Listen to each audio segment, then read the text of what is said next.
ఒక అమ్మ, ఒక అబ్బాకి పుట్టుంటే కొంచెం సంస్కారం ఉంటుంది. ఆ సంస్కారం చచ్చిపోతే అహంకారం అవుతది. అహంకారంలో నుంచి పుట్టుకొచ్చేటటువంటి నిశాచర రాక్షస జాతికి చెందినటువంటి ఇద్దరు నాయకులు. ఒకడు పాకిస్తాన్‌కి సంబంధించినటువంటి ప్రధానమంత్రి గాని, లేదా అధ్యక్షుడు గాని కావాలనుకున్నటువంటి ఆసిఫ్ మునీర్ అనేవాడు. వాడిలో మానవత్వం తక్కువ, మనిషి లక్షణాలు తక్కువ, నీచాతి నీచుడైనటువంటి వాళ్ళ లక్షణాలు ఎక్కువుంటాయి.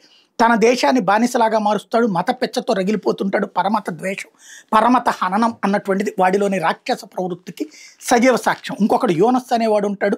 వాడు ఒక మేకవన్నె పులి. అమెరికా నుంచి వచ్చిన మేధావి కిందన ముద్ర వేసుకుని ప్రజల చేత ఎన్నికైనటువంటి ప్రభుత్వాన్ని పక్కకి పంపించేసి అదే ప్రజాస్వామ్యమైన అక్కడ ఉన్న ప్రజల్ని మోసం చేసి నాశనం చేస్తూ చివరికి అక్కడ మతపెచ్చ రాజేసేటటువంటి వాడు. వీడు పెద్ద మేధావి కింద వీడికి ఒక అవార్డు.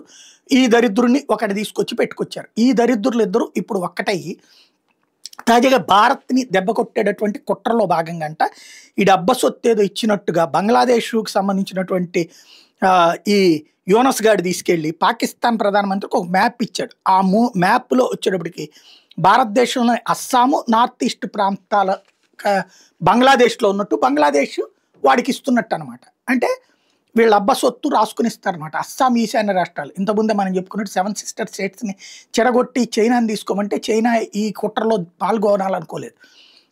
అట్లాగా చైనాకి మనకి చిచ్చు పెట్టాలని అమెరికా ప్రయత్నం. అందుకే యూనస్ అనేవాడిని అక్కడికి తీసుకొచ్చి పెట్టింది.